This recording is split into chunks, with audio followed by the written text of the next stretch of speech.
housekeeping notes.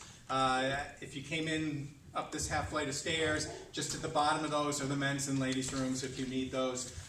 And also if you need emergency exits, there's a door here and that door's behind you. If anybody needs the elevator going out as well, we're on the first floor here. Down that half flight of stairs is the S level, which is our sanctuary. So you go down to the S and don't have to negotiate those stairs all the time. But we welcome you. Hope you enjoy tonight's program. And if you have any questions or needs, please ask. So thank you. Good evening, friends. My name is the Reverend Matthew Emery. I'm the senior minister just up the road. I'm tripping over this microphone. Just up the road at the Storrs Congregational Church United Church of Christ, and along with a number of you all who are in the room have been participating with the Wyndham Interfaith Working Group in putting together a variety of programs and ways that we're being present in the community. I'm going to have us stall for a couple of minutes because our third presenter is not here, and as you know, one never knows what traffic coming out of Fairfield County is going to be like, so that is what it is. So I would like to invite you at the tables that you're at, just to take just 30 seconds for each of you to introduce yourselves to the others who are at the table.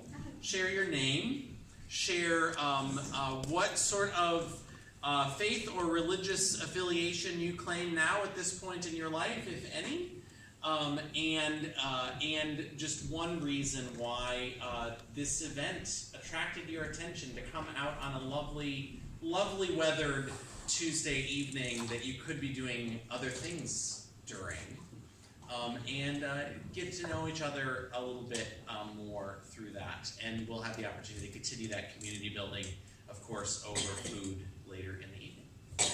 Go.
I'm so glad you're in for sister.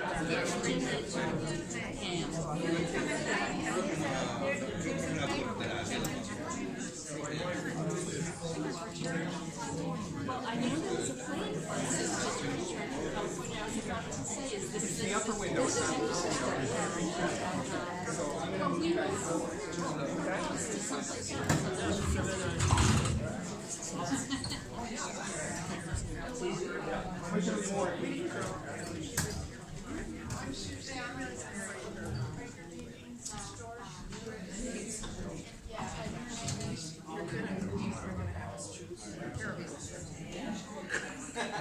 don't want to fall into that trap we always fall into. Draw straws, or do you? All right, my friends. We'll continue in sharing in that community together. We have this habit. When we gather for these sorts of panel discussions of always ending up with our speakers going in the same order, based on the purported sort of age of our religious traditions. So I hope I'm not disappointing Jeremy here by taking away his opportunity to go first, necessarily. But Pastor Rick, would you come and draw from the hat? Whoever you draw first is going to go first. M, Muslim. Baykar, if you would speak first, and Jeremy's going to go second. All right. And hopefully by that point our third panelist will be here. Otherwise, you have to tell us about it. Otherwise, I will try to make it up.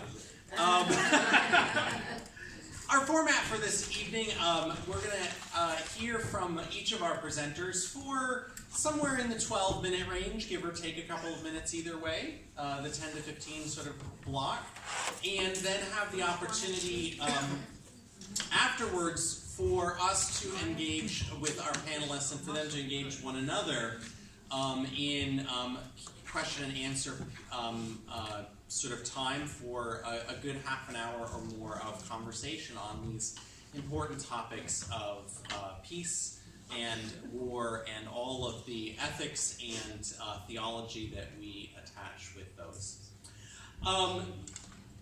Before we begin, can I invite us, as you are comfortable, into a spirit of prayer?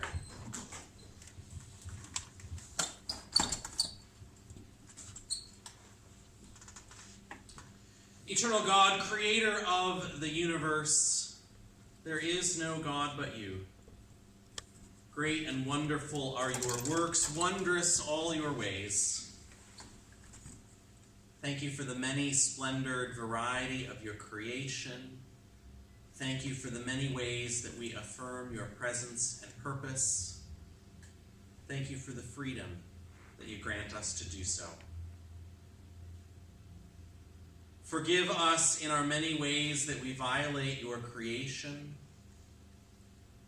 Forgive us in the many ways that we perpetrate violence toward each other and even toward ourselves, O God. We stand in awe and gratitude for your persistent love for each and all of your children, Christian and Jew and Muslim, and those of other faiths and those of no particular religious tradition. Grant to us all, grant to our leaders, attributes and virtues and powers and principles that make us strong. Mutual respect in word and deed, restraint in exercising our power, and most of all, as we consider this night, war and peace. Indeed, we pray for peace, O God. Not only that there would be peace, but that we would have the will and courage to make it happen. Almighty God, creator of the universe, there is no God but you. Blessed be your name. Amen.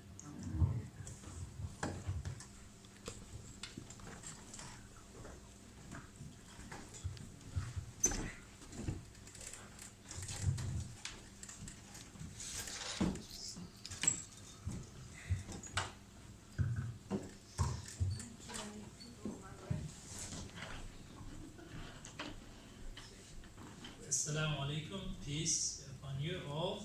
Good afternoon, everybody. Can you hear me well? Yes. I might have been dehydrated by now a little bit, so excuse my voice. I hope it will be heard by all. The title we have on the table today is too broad to handle in a single session, and we are so confused with a lot of incidents going on daily, and have a lot of questions in my mind, I'm sure. So I will try to start my talk with a short individual reflection on our inner peace and its effects on our worldview. When we come to this world and reach to a certain age, we open our eyes and start observing the universe. We lift our heads, look up to the shining stars, yet soon we learn that each of them are thousands, some are even million times bigger than our planet. They are traveling faster than a cannonball. There are so many and feel such a vast universe that we have difficulty to calculate its size. Even our lifetime will not be enough to count the number of galaxies out there. We start feeling lonely and a total stranger. I'm sure you heard that we have been even broadcasting radio calls to the space for the last 100 years, looking for some allies. Hello, is there anybody there? We also travel over one of those globes, or I call it a cannonball, with a dramatic speed. Then we go to a seaside to enjoy nice breeze and shining waves. We realize that the depth of the ocean is more than 3,000 feet. Only a 30 feet wave can cover and drown many of the major cities all around the world. The altitude of Hartford is only 56 feet. The ocean is gigantic and titanic. A minor turbulence can cause Atlantic to merge the Pacific Ocean. Then we look at the blue skies and white clouds on a shining day. Only one of those massive clouds carries more water than a large-sized lake. It may easily rain non-stop for days and even cause us to build another Noah's Ark. We look at the animals and plants and see that uncountable members of millions of species are newly coming to this world and living soon after a short stay. We are also one of those, having no protection with a short life and little capital for our needs. We are alarmed, worried, panicked, shocked, terrified, and even horrified. We are in a total survival mode under this constant threat, bullying, and oppression.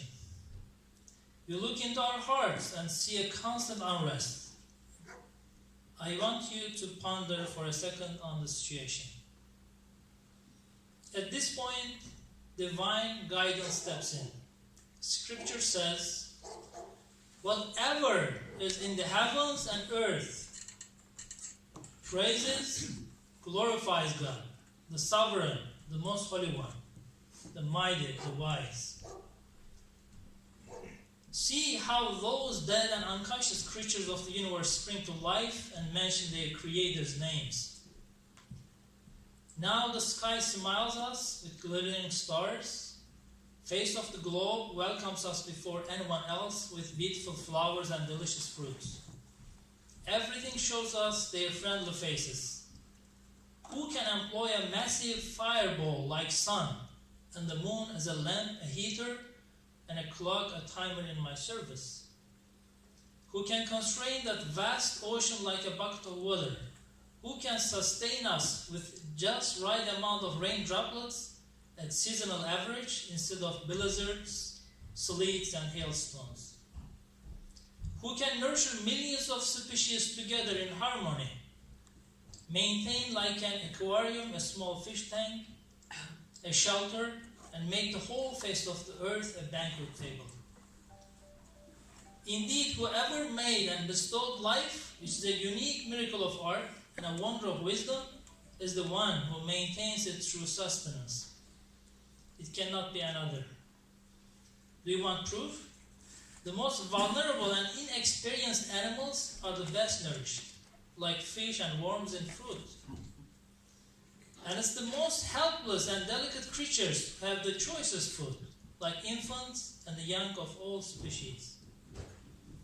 For sure, it is enough to compare fish with foxes, newly born animals with wild beasts, and trees with animals in order to understand that essential sustenance is obtained not through power and will, but more through inability and helplessness.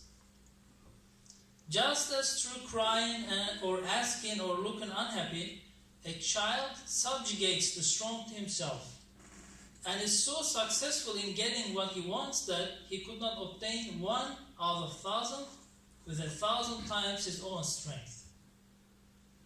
Since the child excites compassion and a sense of protection towards him, he can subjugate heroes to himself with his tiny finger. Just like man's domination and human advances have been made subject to him, not through his attracting them or conquering them or through combat, but due to his weakness. They have been given him due to his need. And the reason for his domination is not strength and the power of knowledge, but the compassion and clemency of the Sustainer and divine mercy and wisdom. They have subjugated things to him.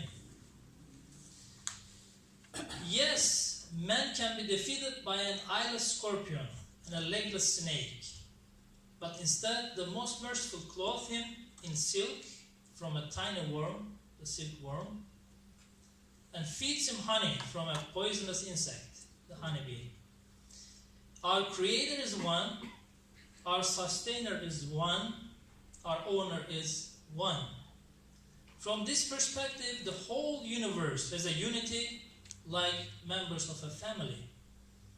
We are bound together with all existence by stronger ties than biological brothers and sisters. We even have certain relation with our rivals and enemies. It's not domination, but all about cooperation and mutual assistance. We do not only coexist, but have relation to each other like the members of same temple, worshiping together. We should be very careful not to step on the toes of the next one. So in this context, as believers, our question should be, while faith offers such a unity with the whole universe and all existence, why am I going to use it as another separator, divider, or segregator among each other? Honestly, I have no simple answer. But I will make one point which may open a window to our minds to look through together and then leave the rest for Q&A part, hopefully. According to the Quranic teachings, it is worship that implants the tenets of belief in the believers, making them a very part of their character. For if affairs relating to the conscience and reason are not nurtured and strengthened by worship, which consists of carrying out God's commands and abstaining from His prohibitions, they remain ineffectual and weak. The present state of the Islamic world testifies to this. As an immediate example of worship helping us to put our faith into action in our social relations, we can think about fasting of Ramadan, that we will observe breaking the fast together in an hour. For a month, around 16 hours in a hot summer day between dawn and sunset, Muslims abstain from all food, drink, even water, and some other activities that will invalidate their fasting. Why? I will give 2 reasons out of many. Since eating is prohibited during the day, worshippers say, those blessings do not belong to me. I am not free to eat them, for they belong to someone else and are His gift. I await His command. They recognize the blessing to be a blessing and so give thanks. Thus, fasting in this way is in many respects a key to gratitude to being human's fundamental duty. Another wisdom in fasting from the point of view of human social life: human beings have been created differently regarding their livelihoods. Most of the time we think the opposite. We think that we all get this level of social level with our own ability, but according to our creed, God creates us and gives us different levels in the society. As a result of this, God Almighty invites the rich to assist the poor, so that through the hunger experienced in fasting, they can truly understand the pains and hunger which the poor suffer. If there were no fasting, many self-indulgent rich would be unable to perceive just how grievous are hunger and poverty, and how needy of compassion are those who suffer them. Compassion for one's fellow man is an essential part of true thankfulness. Whoever a person is, there will always be someone poorer than himself in some respect. He is enjoined to be compassionate towards such a person. If he were not himself compelled to suffer hunger, he would be unable to give the person through compassion the help and assistance he is obliged to offer. And even if he were able, it would be deficient, for he would not have truly experienced hunger himself. In this sense, fasting could be a great solution to heal many of our social wounds and bring the divided communities of society together. Another quick example could be prohibition of usury, excessive interest by the divine law in that sense. We cannot underestimate the effect of our inner conflicts on the governmental decisions of global politics. Besides all the bloody social revolutions triggered by inequality in the world that we will remember from the history classes, the most number of casualties in the United States history is not the Vietnam War or the Second World War, but in the Civil War between two domestic armed forces from America.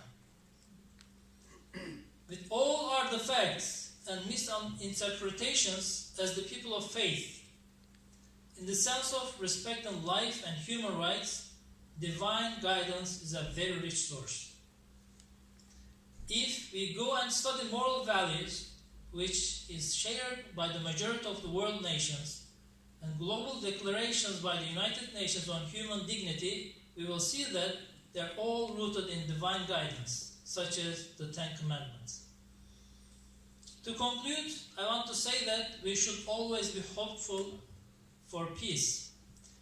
I know that we have a different perception, observation, but if we really think about it, peace, compassion, and understanding is always dominant in the world. If we live together in peace for 100 years, we will never hear about it on the news. But at the end, if we have a conflict for a month, there will be a great media coverage.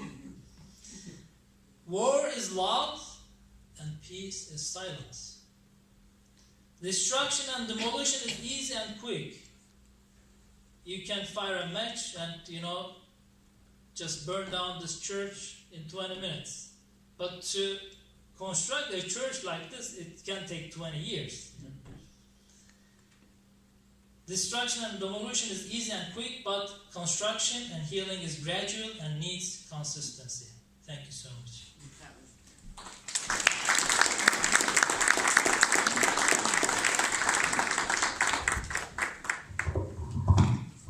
Thank you. So I have two confessions to make at this point. Yes, please. The first of which is that I neglected to introduce our panelists this evening, so I'll do that in just a moment. And the second of which is to say that we, the group that was planning this when we originally began planning, we were working with a different date, and when we changed the date, we also changed the time, and I didn't communicate that clearly to Brian, our panelist. So here in all, I just thought it was Fairfield County traffic, which we all know is having just been down there Sunday evening, I know. We just got done having the wonder of hearing from Baykar Yurdakul, who completed his undergraduate studies in Turkey, During his college years, he worked in dispute resolution amongst youth groups, and then came to the United States for graduate studies, eventually taking him, because of this interest in dialogue and understanding, to studies in Christian-Muslim relations at the Hartford Seminary. During graduate work, and since has been closely involved with many interfaith and intercultural activities, especially since, of course, the tragic attacks of September 11th.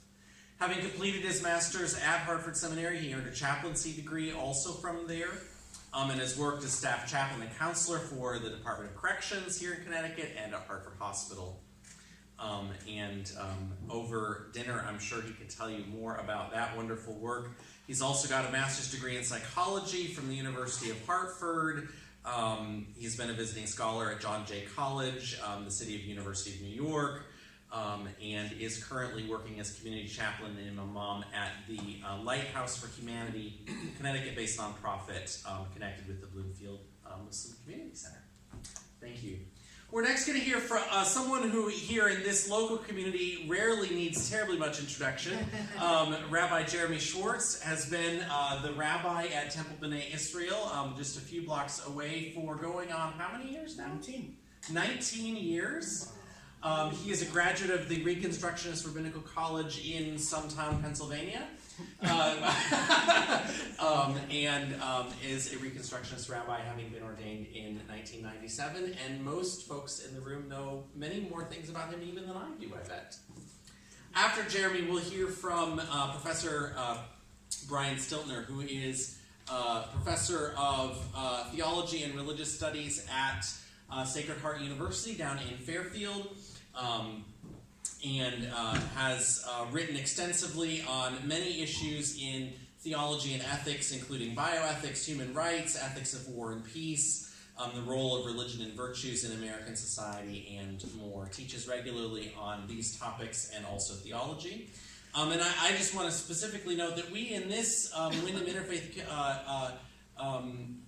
working group, we haven't had the opportunity until tonight to have the Christian perspective represented by from the Catholic wing of the Christian tradition, and so it's a great honor to have you with us speaking from that perspective as well. Jeremy.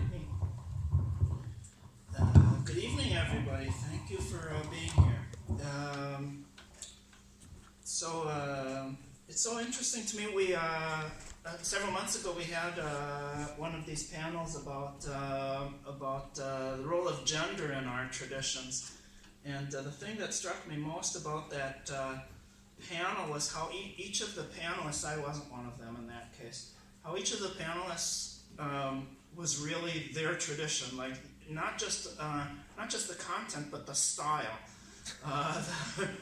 The Jew gave a nice rabbinic talk, and the Christian gave a nice Christian sermon, and the Muslim was a pediatrician, and she gave a nice pediatrician talk.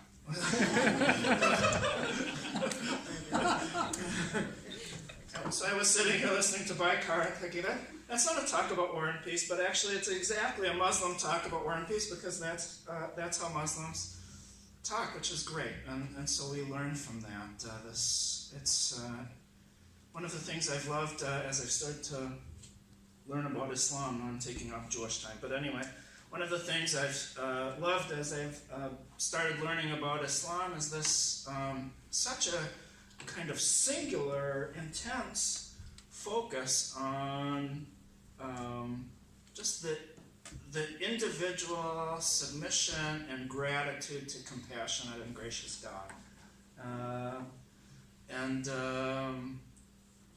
It's not, of course, that our other traditions don't have that, but somehow that's more everything in Islam than it is in our other traditions, I think.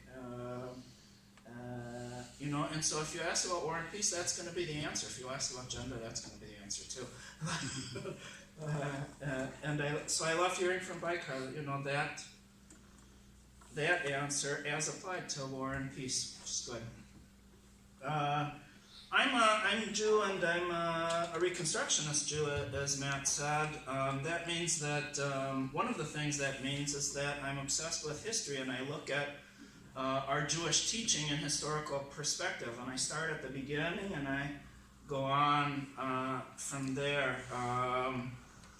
Judaism, so we're going to start with Torah, our core text, and Tanakh, our Bible, but Judaism in some ways is not Israelite religion. We don't sacrifice at a temple in Jerusalem, and we've got all kinds of stuff that's actually quite different. So even if we were going to go in the order of traditions, it's hard to know when exactly to date Judaism. You might date it from the beginning in Torah, and then we are the oldest, or you might date it from the kind of rise of rabbinic Judaism, which is maybe a little before Christianity, or maybe about the same time, or maybe at the destruction in 70, or maybe from the canonization of Talmud in 7, 8, 900, which is brought on by the spread of Islam, actually.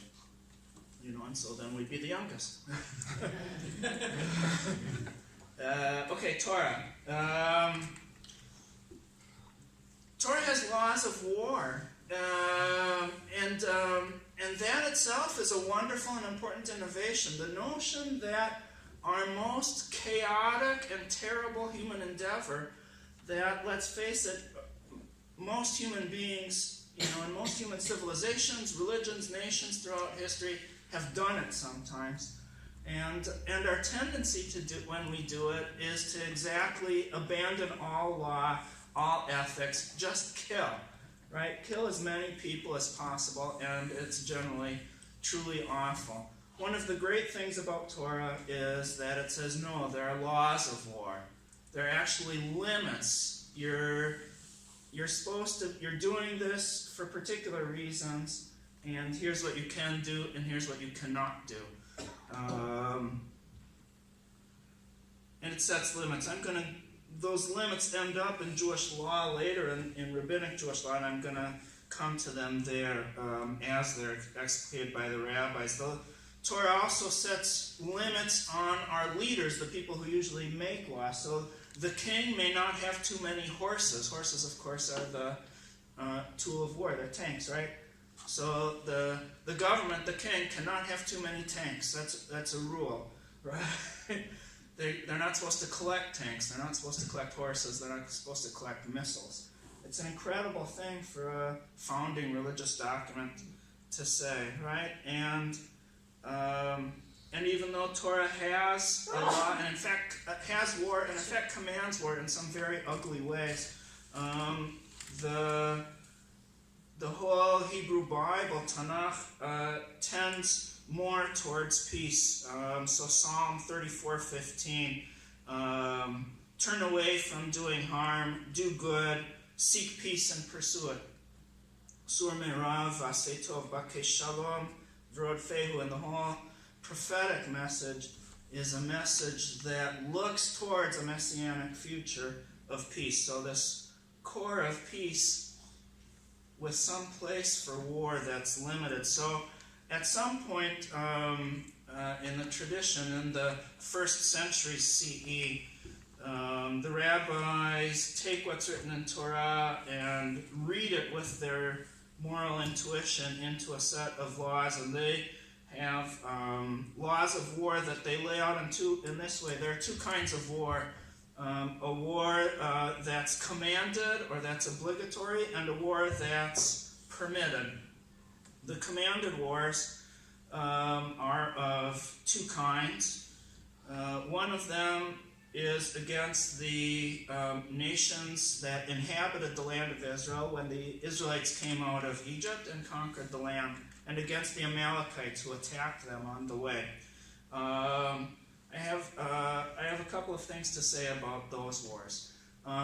The Torah commands genocidal war. I'm just not going to paper over anything. It's quite terrible. And yet, two things about that. One, the archaeologists tell us that never happened. So actually the whole book of Joshua that tells of coming in and in one generation sweeping out everybody, there is no burn layer. I mean, archaeologists can find when a town is destroyed, right? There is no destruction layer in the land of Israel. The Israelites didn't actually do that. So it's a mythical war. you could ask why a people or a God, depending on your understanding of Torah, my understanding as a people, would tell this myth. But it's a mythical war, and the rabbis in creating the laws of war made sure to say those nations don't exist anymore. And so that war is not applicable. There is no such thing as that kind of commanded war.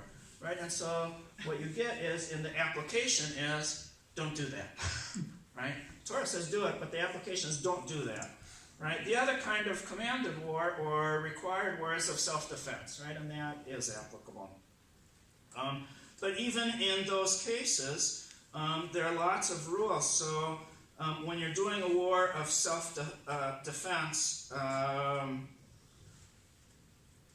you cannot do a complete siege. You have to allow people an escape route if you're attacking a town. You have to worry about what's coming after the war, and I've talked about this in terms of environment. Right? You can't cut down the trees, is the way it's stated in Torah, but worry about the whole, like, how are we going to survive after this? Right? How is the earth going to survive? There's no kind of scorched earth policy. And most importantly, probably, is that even in this kind of self-defense, what's called a required war, killing when not absolutely necessary, even in war, is murder. Right? You only can do what you need to do in order to defend yourself. Otherwise, it's still murder. It's not war. There's a category called Milchamet Rashut, permitted war. Wars for the king's glory or the country's glory, to expand territory and power. Lots of people have done that. Again, those same limitations apply, plus others. You have to get legislative consent. The king or whoever the ruler is can't just go out and do it. I mean, that's actually very important still in the United States, right? We have this thing. Does Congress actually have the power of war, right? To declare war. According to Jewish law, they do. And asking the people's consent is required. You have to offer peace first. You can't just declare war, right? You have to say, let's talk. Right, that's the first thing. And those kind of wars also have certain service exemptions. People who don't have to serve, who have unfinished business at home, if they have an undedicated new house, an unharvested vineyard, an unconsummated marriage, or if they're just afraid, they're actually not allowed to serve as soldiers. This second type of war, which then is the most kind of problematic and common, there's a Reform rabbinic response in this century that says, you know what? Our tradition says that those wars are allowed, but given the weight of tradition's desire for peace and the immensely expanded destructiveness of war in our time, in fact, those wars are forbidden. Right now, to go on any kind of war for your own country's power or glory or whatever it is, you bite, especially if you're a country like us, right? Any country with nuclear weapons or a ton of weapons, right? Israel, the United States, lots of countries, unfortunately, no. That response says, you're endangering the world, you can't do it. It's like you can't cut down the trees. And then in the rabbinic writing, they list all these rules of war, but in the end they say peace is the main thing, right? There's a whole tractate. A tractate is a volume of our Talmud, of our central post-biblical book called the chapter on peace. It goes on and on about great is peace because X, great in peace is because Y. Rabbi Yehoshua ben Levi says great is peace because peace to the earth is like wheat to the dough. It's what makes it happen, right? Rabbi Shimon ben Gamliel says the world exists because of three things: justice and truth and peace. Chizkiah says peace is great because all of the commandments of the Torah, it says, if you see this, or if you happen to do this, or there's all these if this happens, then do that. That's how the commandments are. But with peace, it says, seek out peace. Pursue it. Right? No matter what you do, it's not that you have the opportunity, oh good, today's a nice day for peace, let's do peace. No. Every day, how are we going to make peace is the question, right? And on about how great is peace. So that's law and value. I want to say there's also in our tradition, and I wish I had had the opportunity to go back and see whether there was actually a Muslim influence about this. There's also this notion of internal war and peace, as there is in Islam. The war against your, what we call the evil inclination, what Freud calls your id.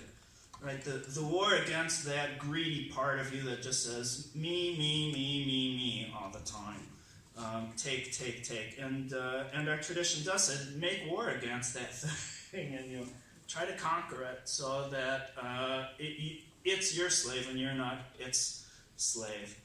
And our tradition also speaks about peace within ourselves and between ourselves. So already in Torah we have this wonderful passage about that concludes with love your neighbor as yourself, but it actually starts with don't hate your kinsman. Right? Don't hate your kinsman. That's a hard thing already not to do, and so it gives some instructions. When they do something wrong, talk to them. Right? This is in Leviticus 19. Don't hate your kinsman. When they do something wrong to you, talk to them. Once you figure it out, don't bear a grudge against them. Don't take revenge against them. Right? But love them as yourself. I'm the eternal your God. Right?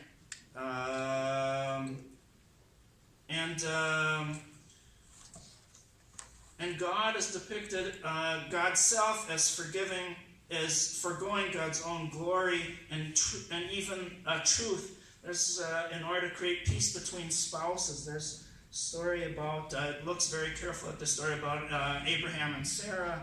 And Sarah says one thing, and then God reports her words to Sarah. Abraham said, are we really going to have children when she's so old? And God doesn't, no, when my husband is so old, right? And when God reports this to Abraham, he doesn't say that Sarah said, you're so old. He just holds that back part because he wants Sarah and Abraham to still have peace between each other.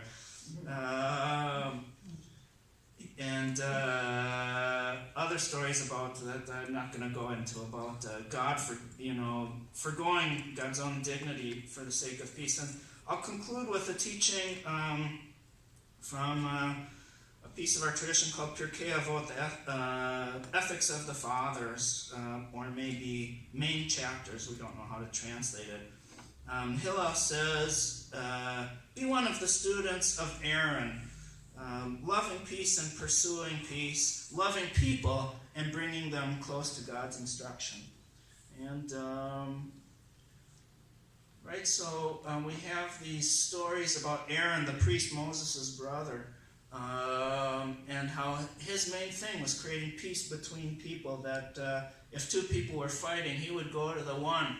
Whether it was true or not, again, he would go to the one and say, Fred said he was so sad about what happened between you, and he'd so love to make peace with you, And he'd go to George, over to Fred, and, George said he's so sorry about what happened. He'd love to make peace with you, and Aaron would just somehow figure it out. And what's really the problem here? Go back and forth until Fred and George were at peace. And Hillel says, be a student of Aaron. Try to figure out how you can create more peace in the world. Okay, that's my 15 minutes.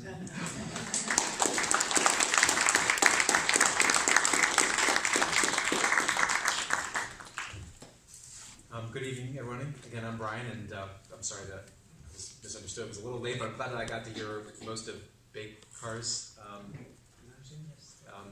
talk and Rabbi Jeremy's, and they were great. And I totally agree that there is a lot of, it's fascinating important to have interreligious panels, and there's both lots of commonalities and overlaps, especially on the most important things, and then just different enrichments of the particularities of each tradition, how they think about these things.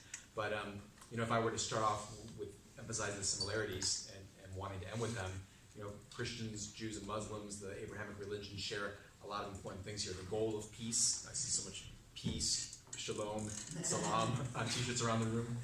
They share common overlapping heritage of texts, beliefs, values, and experiences that shape a fairly similar toolbox for promoting peace. They share a deep awareness of human frailty. I think we heard some of those kinds of ideas here already. And of hubris and sin that causes violence in so many ways.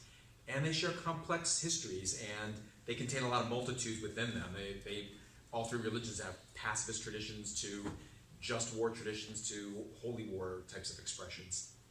And in that way, they're not different from humanity ourselves, because people make them up. Most people don't like violence and want to get rid of it, but we can't seem to totally get rid of it, and we find ourselves often rationalizing it.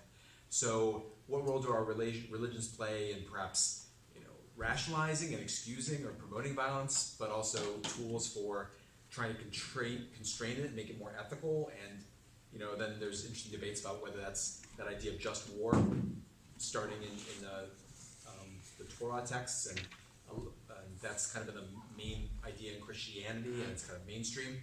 Does that still serve too much to rationalize it, to kind of play a weird oxymoronic idea that you can make war just? So I want to try and touch on some stuff again, a little bit about my tradition's history and some biblical highlights of how it thinks about these issues, and how the just war tradition developed, and then what Christians kind of say and do around trying to promote peace in the modern world. So I think we all know this, to ask whether Christianity a religion of violence and peace, or is Islam or Judaism, is not really a fair and a question. If you had to say it, then you just have to say yes, because they contain a lot within them. And even among religions, I just find it fascinating when I first started kind of learning more about Buddhism. Buddha is pacifist. It's like built into the religion. But then if you look at historical expressions of Buddhism and Buddhist empires and things like that, they dealt with issue statecraft as well. That it got more complex. You can't even call Buddhism a pacifist religion necessarily if you're talking about historical institutional expressions. And of course, a lot of violence doesn't have to do explicitly with religious ideas at all. There's just mundane, human, and selfish reasons, and a lot having to do with politics and power and secular ideologies, right? And people who study this want to try and point out, let's not separate out religious violence from just the human phenomenon of violence. Still, of course, it would be naive to call Christianity, despite Jesus talking about turn the other cheek, especially nonviolent, if you took it the whole history. An interesting starting point is, though, it would be for Christians, Jesus and the New Testament texts. And so, of course, and I think it is, everyone can pretty much agree that he lived and preached nonviolence. Turn the other cheek, love your enemies, which he got from his Torah, or from the one who draws the sword, dies by the sword. His actions of outreach to the oppressed, breaking social barriers, and his atoning death all lead to that kind of idea that this was the original vision. It was just having ended a semester of teaching these college students down at Sacred Heart. I did a course on ethics of war and peace this semester, and when we got to this idea of turn their cheek, and there was just some times like in writings and projects when that kind of came up, and everyone kind of likes the idea, but and they kind of like it on violence itself. But when I was trying to push the spiritual level too, but in your everyday life, you really couldn't do that. If someone kind of says something, you got to defend yourself. So there's a lot of people say he didn't really mean turn their cheek all the way down to every day. Well, yeah, he did, and that's exactly the difficult thing about it. So what does it mean to kind of develop our everyday lifestyles? And that's an interesting thing about this ethics of war and peace. It has to do a lot about big things happening in the world, but it also has to do with our everyday lives. But there's some complexity there even in Jesus. When he was being arrested in most of the biblical accounts, and Peter or some other disciple picks up a sword, in some accounts cuts off the high priest servant's ear, trying to defend him. Jesus says, he who lives by the sword dies by the sword, put it away. But then he also said, to his disciples, do you think I cannot appeal to my Father, and he will at once send me more than 12 legions of angels? So he wasn't saying that was what was going to happen, but like that could happen. God could fight for him if that was the plan right now. So that ties into those broader biblical themes that God sometimes does command wars, and similarly, it's a really interesting thing that the way that the Jewish tradition had, from the Hebrew scriptures, some very intense texts of commanded wars and holy war sounding stuff, but maybe in reality it didn't really happen that way. So Christianity too, in symbolic language, like in the book of Revelation, it's got a very, God is going to fight a war of the forces of good against the forces of light. But that was kind of at a moment when sociologically Christianity was just this small little kind of oppressed group of people. So there's interesting things about the imagery of war and the reality of carrying it out, and ways that all three religions sort of want to pull back from the extremity of their language, but then that extremity of language is there in our text, which can kind of pave the way sometimes for others to misuse and misinterpret. But then the first Christians were universally pacifist, following Jesus in these teachings, also just being involved in the Roman Empire. Its army just didn't seem right at all. But when Christianity got more socially accepted, got the Edict of Toleration in 313 from Constantine, and Christians began to be having a role of soldiers in the army. It seemed like just a job you could do, like being a policeman. And we began to get in the 400s, very famously with St. Augustine, giving us ideas of the just war tradition, taking the biblical concepts of constraining and limiting and setting some limits on war from that the Rabbi talked about, mixing that with the kind of Roman concepts of just war. So I'll come back to that in a moment. But the pacifist ideal didn't die, and it lives in all kinds of religious groups, and St. Francis and his followers, and the Reformation era peace churches like the Mennonites and the Amish, and all kinds of peacemakers throughout history, from St. Francis to Martin Luther King, from Dorothy Day to the Nobel laureates Betty Williams and Maidre Corrigan, and so on.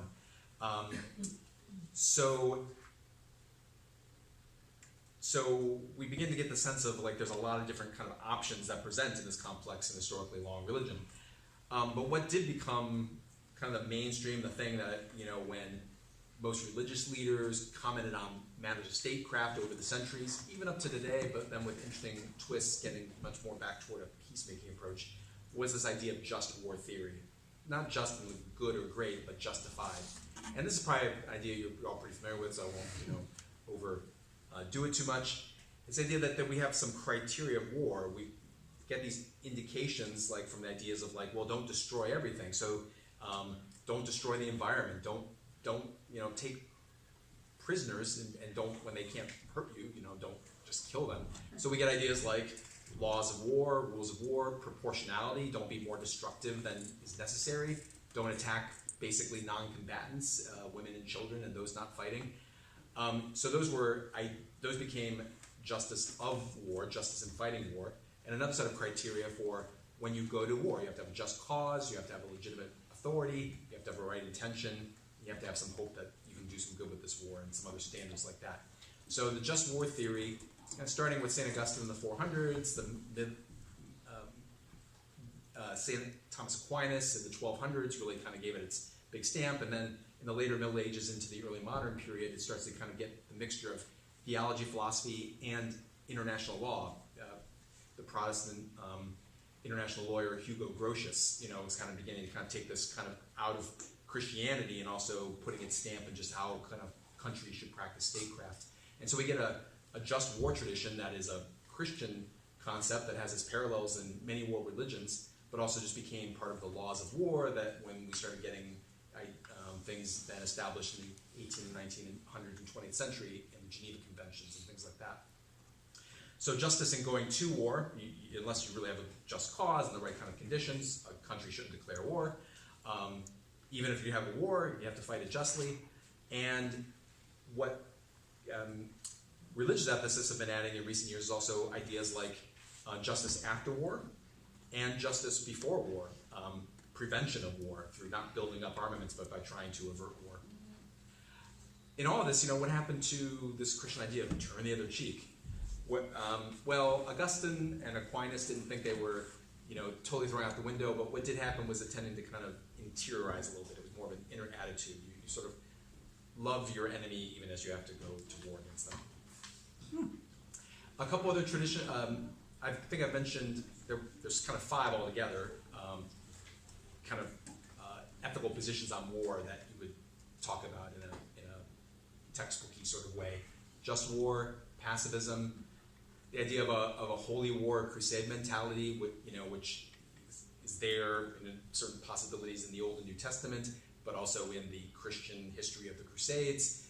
That's nothing that anyone says ought to be an ethical position on war, but we still have to understand it as something that influences mentalities in those who burn mosques and torch synagogues and shoot people. And an attitude of realism about war, realpolitik, and there's a Christian version of that. But finally, and to kind of as a concluding thing, what's most constructive is a really later 20th century bringing back all the ideas of pacifism and kind of melding it with just war and calling it just peacemaking, or in other contexts known as peace building.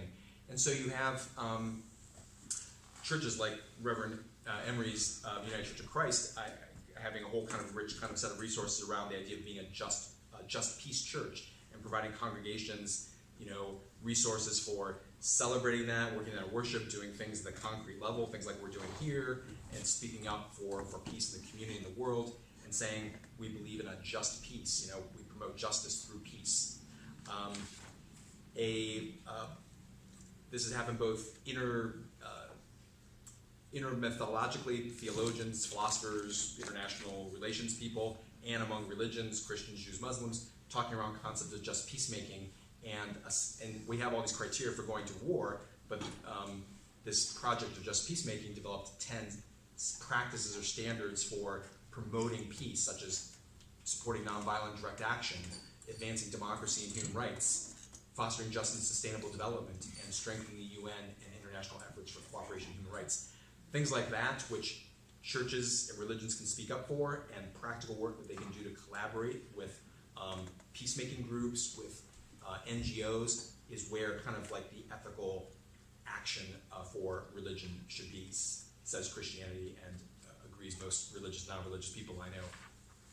And examples of this include, on the actual war and peace level, just in our world in recent years, things like how religious leaders were important in helping to end Uganda's civil war, in helping to stand up right now against state violence and the excesses of the Duarte regime, the Catholic Church in the Philippines, and how much that brings out the anger of leaders that such that he strikes back at the church to besmirch it, because it's saying that you can't just be killing people wantonly to stop drugs and crime, and in the Columbia peace process. So I think that despite the fraught history of Christianity and the debates over which theories was the right one, in general, Christian thinkers and leaders would agree that, or agree on paper, and the challenge is always put in practice, that the most important thing about discipleship is, and one of the most important things Jesus said was, "Blessed are the peacemakers." Thanks.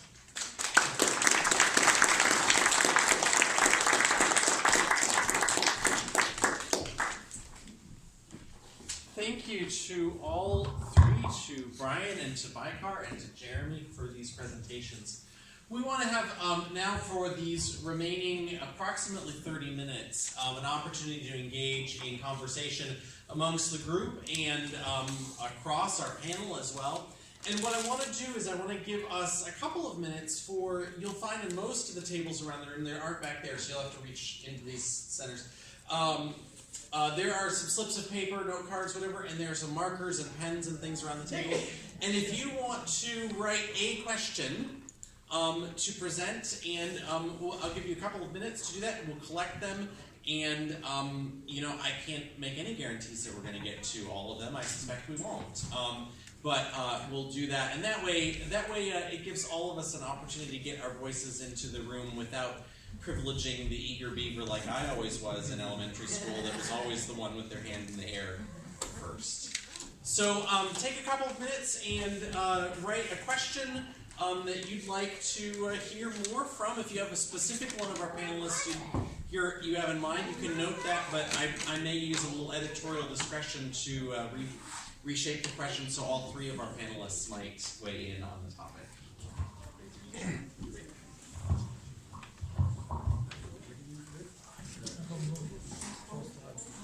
And then as you formulate your questions, this basket.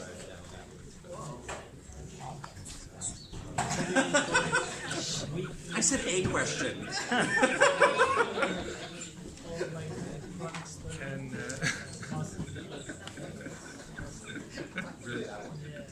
I know what.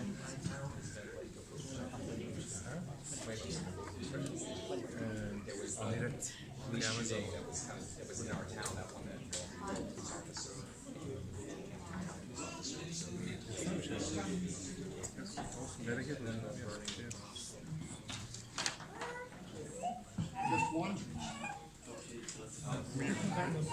I'm not releasing the basket. If you pursue it, well, there are a few in there already. Okay.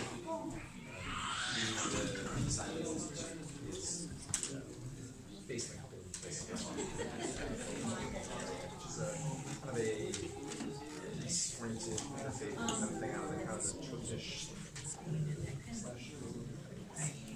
Just write down. so I'm going to library.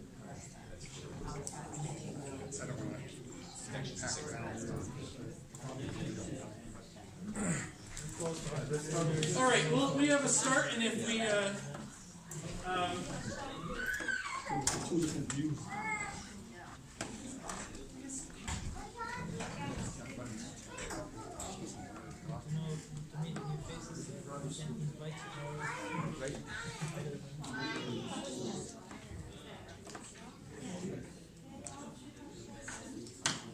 So can I just interact?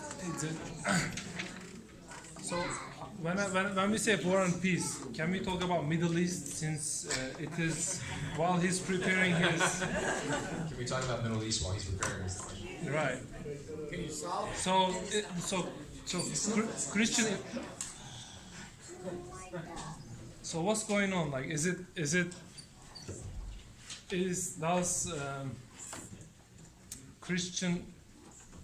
Christianity, Islam, or Judaism is it because of religion? Do we have a conflict, or is it because of politics? Which one is a dominant factor in the? So it'd be interesting to kind of see what each of us say as if they take. I mean, I think it's a really difficult question to answer, but I get usually my way of. Could you repeat the question Oh, for those who didn't hear it? Yeah, the question was Middle East. Is it all the conflicts going on? Do you see it primarily as religious conflict or kind of a political conflict? I mean, I see this and these things as kind of a political, economic, at their root, with religion and culture being something that kind of is constantly interwoven and can, in a way, kind of pour gasoline on flames. But depending on the particular nature of certain kinds of conflicts and parts of the Middle East has got many different things going on historically. But almost always in war, you have to address what's going on with kind of power, who's going to be in control, land, economics. Those kinds of things are always there. So even when conflicts are religious conflicts, they're never just solved at a religious level. They have all that stuff going on as I kind of think at the substrate.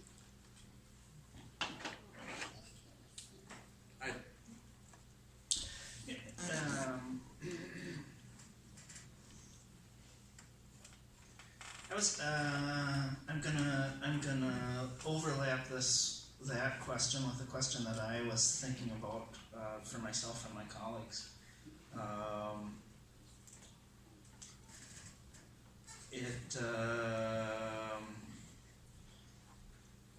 Because our societies like don't just pop up. You know, like 2019 Judaism, is 2019 Judaism because of 1000 Judaism and because of 0 Judaism and because of 500 BCE Judaism, right? And we change, but we also have roots. And so one of the things that I was wondering about is kind of, especially for the Muslims and the Jews, our relationships to kind of foundational wars and how those still play some role for us. Right? Islam in its first century, like, you get Muhammad and then it spreads all like, a huge empire spread at least partially through war, within 100 years from Spain to wherever the eastern border was, China. Yeah. Right? I mentioned our first mythical war of conquest, and then I could also mention the story of Hanukkah, the war of kind of self-liberation from the dregs of the Greek Empire, the remains of the Greek Empire, which we celebrate with the holiday. And I mentioned the two of them because, and so I'm curious about the kind of Muslim relationship to that first war, and how that grows into contemporary Islam and still somehow does or doesn't play a role in relation to approaching politics today. Our relation to that Hasmonean war, to the Hanukkah war, is actually a mixed relationship. We have a strain of celebration. We have a holiday, right? A strain of celebration of, yay, Jews, we got our national independence back, right? Our religious way back, we beat the empire, right? And get on those elephants and shoot your bows and arrows, and that becomes part of our being. And there's also a strain actually within our tradition of those Hasmoneans were crazy. They were terrible. They usurped the kingship from the Davidic line. They, forced people to convert to Judaism, which is against the rules. They were right.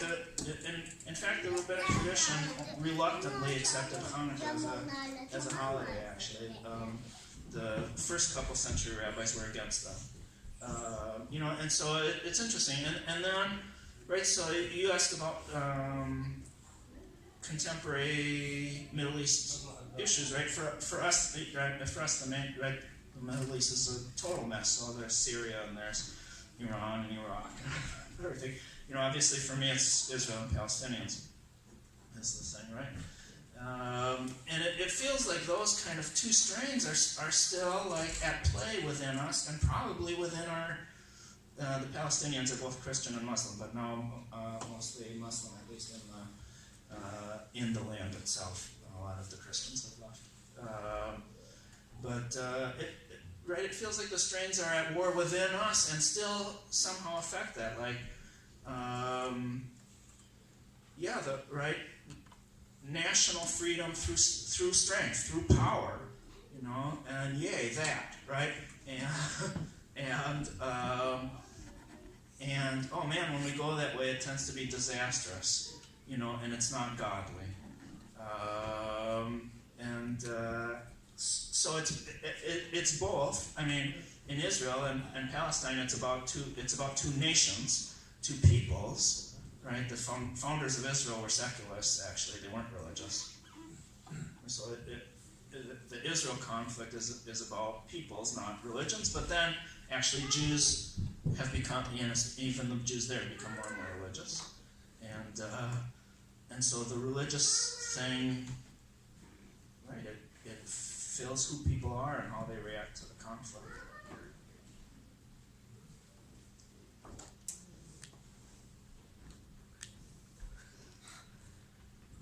My friends Jeremy and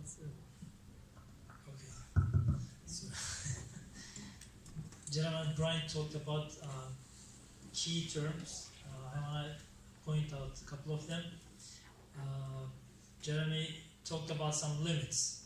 So when we look at the human nature, human is created in a very complicated and comprehensive way. Because we say God created human in his image. So what does this mean? As a Muslim, we don't believe in a God, an old guy with white beard sitting on the cloth. He does. So we have other verses in the Quran implying that God does not resemble anything. It is beyond our imagination, but with our given feelings and abilities, we try to understand God. And human is the most bright mirror in the universe to understand and show God's names. So I guess this should be the first reason that some of the feelings and drives of the human being is not limited. If you look at any other creature, they have inner limits, but the human being has no limits in his nature, in his feelings. For example, there are three major drives that we all know about. I will call it power of appetite, which we want to attract things which are beneficial, and power of anger. This is the major instinct that's for our living. We want to get rid of the threats and dangers. And the third one is the power of intellect, which is we judge things to react. So these are not limited. So starting in the society, we need some guidance because we are social beings. We cannot do everything by ourselves. So, let's say I will eat a piece of bread. The farmer should work. The trucker should transport it to the market, and the shopkeeper should keep it in a certain way, etc., etc. It goes to the, from Baykar, step by step to everywhere. So, in our instructions, since our feelings are not limited, we need a super mind that will limit this. So this is what we call the divine law. For example, we call it in Islam as Sharia. I'm sure you heard about Sharia, for example, chopping heads, chopping food, chopping hands, everything. But the Sharia is, telling us from step one, the moment I wake up till I go to bed, and the moment I was born till the grave, step by step guidance to do everything and anything. This is true for Judaism. We have a long, a huge, big literature of, step-by-step guidance. And Jesus knew that he will live soon. In 3 years, his mission was over. So he was referring to the Judaic tradition. He was saying, don't you read your Torah, So he was referring to the guidance. And in Islam, in 23 years, this was exemplified in the Prophet's lifetime. So from the starting of the revelation, step by step, everything was recorded. It was a verbal tradition, so people memorized each and every revelation coming from the God, and then they also recorded what was the circumstances, what was the time and the people and the event, why this particular revelation was, sent by God. So everything was recorded in that sense. Why I am going through all these long things? Now, it's so complicated, I cannot solve Middle East for you, even though I'm from there. I'm from Turkey, it's part of Middle East. If you don't know Turkey, open your Bibles. We have a long history of Christianity. The map you will see there, it's the map of Turkey. You have Pole of Taurus, we call it Tarsus, Taurus. It's in Turkey, where Mary, Mother Mary, she lived in Turkey, also in Ephesus, etc., etc. But I'm from the Middle East, but it's too complicated to just solve it here. But I want to say that human beings, we have put on some limits by God. And it is general guidelines. It's not telling us what to do in every single moment. So I cannot just open you, okay, today I meet a Jew and he told me this, and what shall I do? What shall I say him? No, there is just general guidance, so we can approach our religions in that sense. Is it a religious war? It is a political war? Is it a humanitarian conflict? We should go and study it. And while studying it, we shouldn't be judgmental, because many events have been occurred 1,000 years ago, 500 years ago. The environment was totally different. The conditions was totally different. The cultures were totally different. For example, there are verses in the Quran that people usually quote about killing and murdering the unbelievers. Let me read one of them.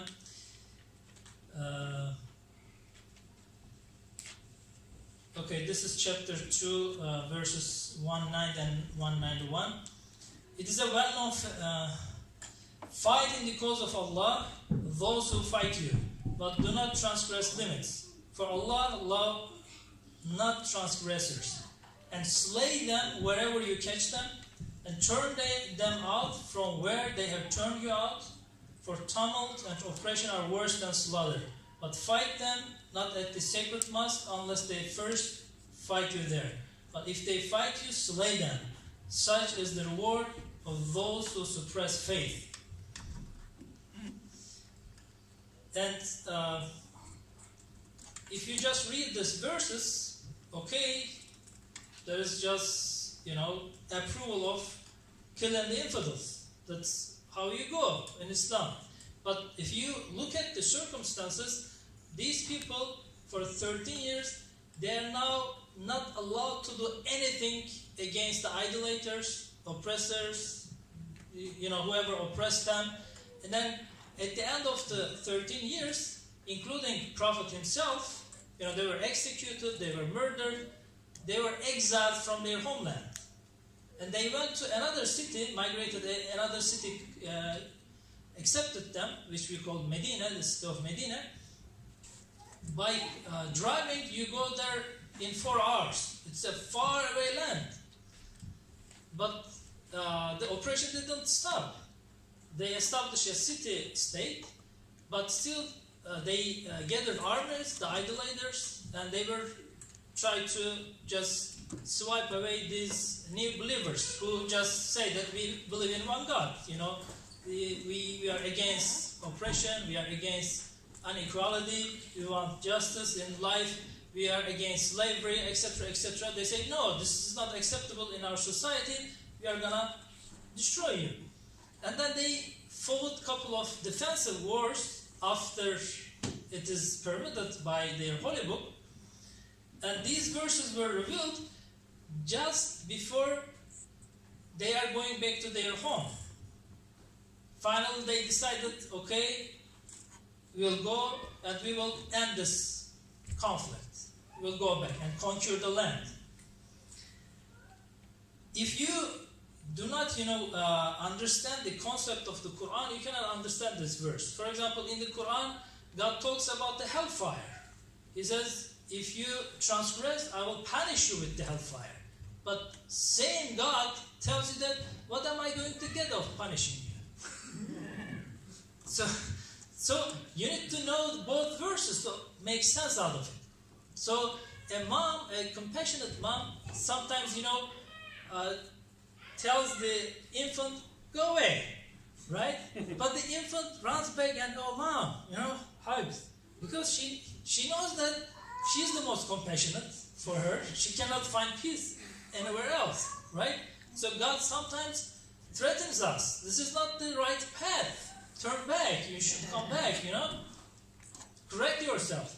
It's not that, oh, I'm going to torture you, I'm going to burn you in the hellfire, you know. It's not that. So in these verses, God lets know the unbelievers, the infidels, that the believers now permitted to fight. They can reply you back. And, you know, be cautious of that. Be aware of that.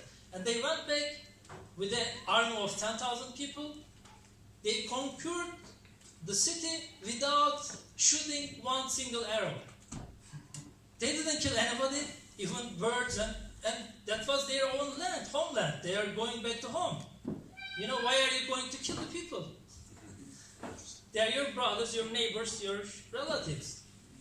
They are just sharing the same belief. And in very short time, as Jeremy said, Islam was spread from Spain to China at the time. You cannot explain this with sword. And by the way, sword is not mentioned one time in Quran. It is mentioned in the Bible, and I don't know if you know, but it's not even mentioned one time in Quran. And you cannot explain it by sword. There are empires in the history which was spread, you know, in a very short time, but again, in a very short time it collapsed. Because it was an empire of blood. But Islam is around the world still, you know, it has been 15 centuries. Unless you touch the hearts of the people, you cannot stay there. They will fire you back. So I want to take, out of all of the questions that have been submitted, I want to take us in a direction that's a little, it's actually both more philosophical and more concrete at the same time. And that is, one of our questioners, I'm going to edit this a little bit, is curious about how any of our traditions think about the ethics, if you will, of the ethical deliberations of the person who is inventing the weapons of war, or working. I'm thinking of in our history as in the United States, of course, you know, all of the moral and ethical wrangling within that, say, the Manhattan Project folks went through after the atomic weapons were used. What do our faiths say about those ethical deliberations of the inventors, the educated, the creators, who create instruments of war?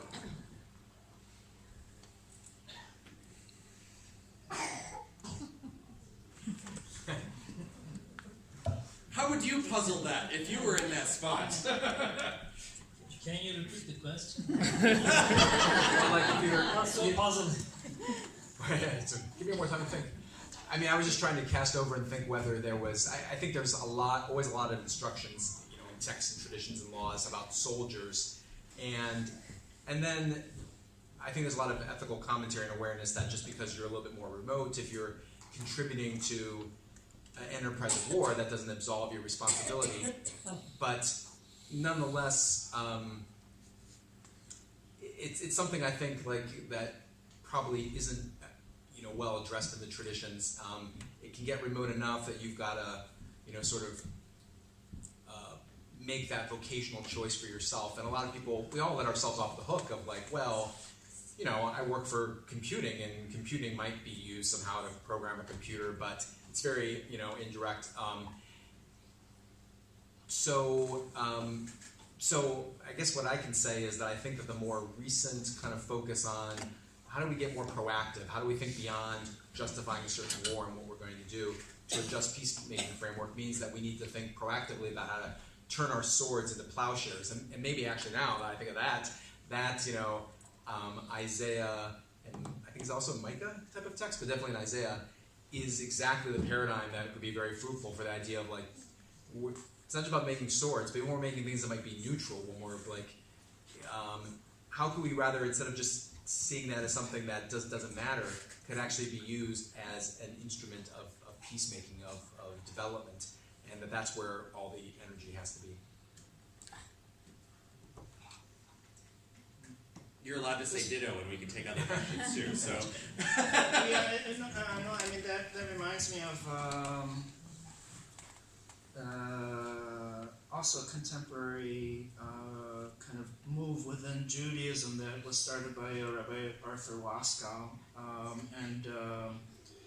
and he talks about eco-kashrut. So kashrut is what foods are fit to be eaten, right? Certain animals, no blood, right? Not mixing dairy and meat, but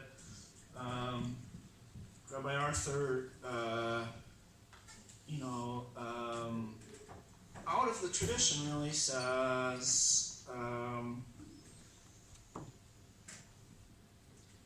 there's more to it, right? That actually we're commanded to do everything in such a way to sustain life, right? And so if our eating is not life-sustaining, then it's not kosher, So he says, I should look over there before I say this. He says styrofoam plates aren't kosher, right? In Judaism, we have a thing about kosher plates, right? Our dishes are not kosher. So for Arthur, styrofoam plates aren't kosher, right? But then you expand that, right? So and talk about investment, right? Investing in GE might not be a kosher investment, right? And how you do your work.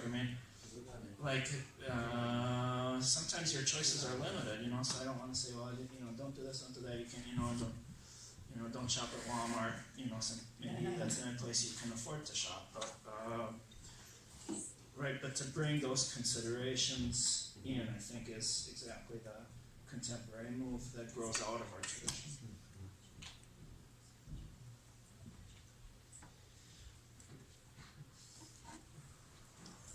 Again, the divine guidance is many times in very details. It goes step by step, even in daily life, what can I do, what I cannot do. But in general issues, unfortunately, we have very major, unflexible rules of the sacred book, but we can go many times against it, and we just justify it in a way. Mm-hmm. We have political powers, we have other dynamics, and we find a way around, and we say, okay, this is justifiable, we can go around this. And for example, we are talking about modern warfare. I would strongly recommend to watch you a Hollywood movie which was made in 1976, long time ago. It's still the best. Unfortunately, we couldn't do a better one. It's about the life story of the Prophet Muhammad, and then 2/3 of the movie is going on in the battlefields. But if you really study his lifetime, even not 1 year is in the battlefield. So we just start thinking that everything is shaped, according to dynamics of governmental powers, and it's conflict of nations, and clash of nations. But that's not really the fact. The fact is, if you really, as the grassroots organizations, as people of faith, if we really believe that this is not our driving power, we can shape the things, because they need to come for vote, they need to come for approval, they need to come for this and that. If we are weak, they will also make us believe that our faith approves this. For example, in the past, yes, there was holy war, people fought for their faith, but they cannot even have a Christian neighbor, they cannot even have a Jewish neighbor, because the governmental structure was not, allowing it. So they came together, they tried to stop the hostilities from next door, they fought the war, they established the political, safety and security. Now they brought and settled down families, and then people start interacting, and learning about each other's faith and thoughts. But now I have been away from my homeland, 8,000 miles away from my homeland, in a Christian church, as a Muslim sitting next to a Jew. I don't understand, why am I going to fight, for God's sake? Okay. On that note, Nuclear weapons and other things? On that note, so 60 seconds each. 60 seconds each, and that will bring us to our time. Okay. Because our dear Muslim friends need to eat. Is war inevitable?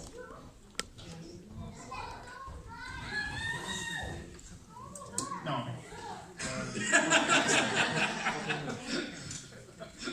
No.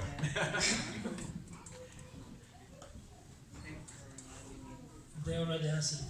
All right. You amongst the three of you, you have 2 more minutes to tell us why you say no. You know,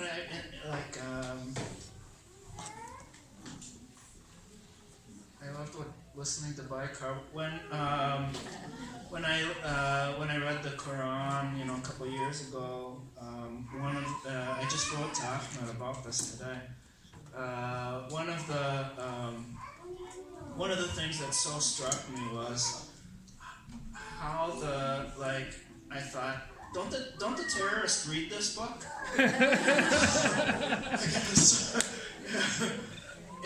It's so clear that you can't do that stuff, you know, and but like Baykar says, we convince ourselves of things. You know, when I look at what certain Jewish or Israeli politicians do, I think, don't they understand that that's exactly what the Spanish did to us in the 1400s? You know, how in the world could a Jew do that? You know, and I'm sure we could say the same thing about Christianity, right, and then Baykar's answer is still the same. We are human beings, we have divine guidance, we have choice, we have love, and if we're strong, then we can prevent war. All right. And I think seeing the kids come into the room is kind of like the answer, right? I mean, they're beautiful and delightful, and you know, our aggressions and things like that, there's a certain way it's natural, but to do war is a learned behavior, and if we can learn it, we can unlearn it. It's like up to us to kind of like, you know, do the teaching and dialogue. And I see, you know, the life is very destructive, and there's a lot of environmental issues that we have to face, but, you know, we have made a lot of, you know, we do ups and downs, but I think the arc of history bends toward justice, as Dr. King said. And so it also bends toward peace, therefore. Thank you to all 3 of you.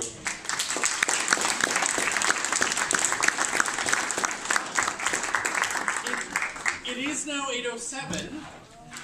The community is the Muslim community is going to join in prayer, and I believe that anyone is welcome to pray along with you. I don't know who's convening or leading that and figuring out what direction we are in. And then we will share in food together after that.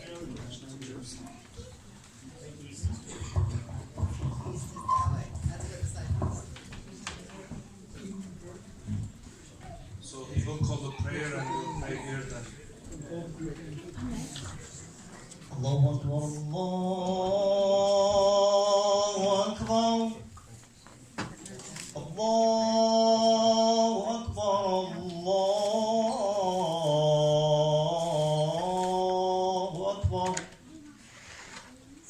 Ashhadu an la ilaha illallah.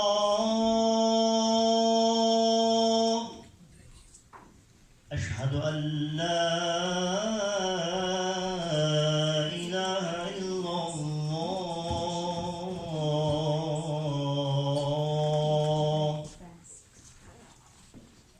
أشهد أن محمدا رسول الله.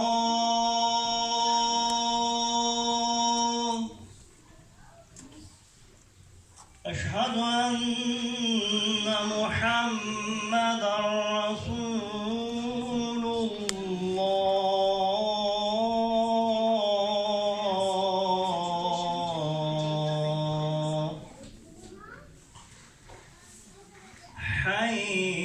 على الصلاة حي على الصلاة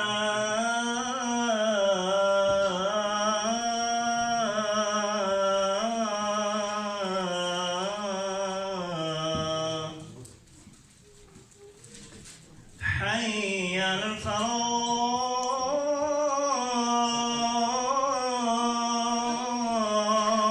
الفلاح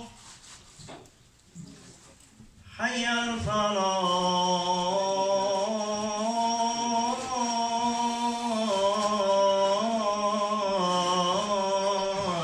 الفلاح الله أكبر الله أكبر لا إله إلا الله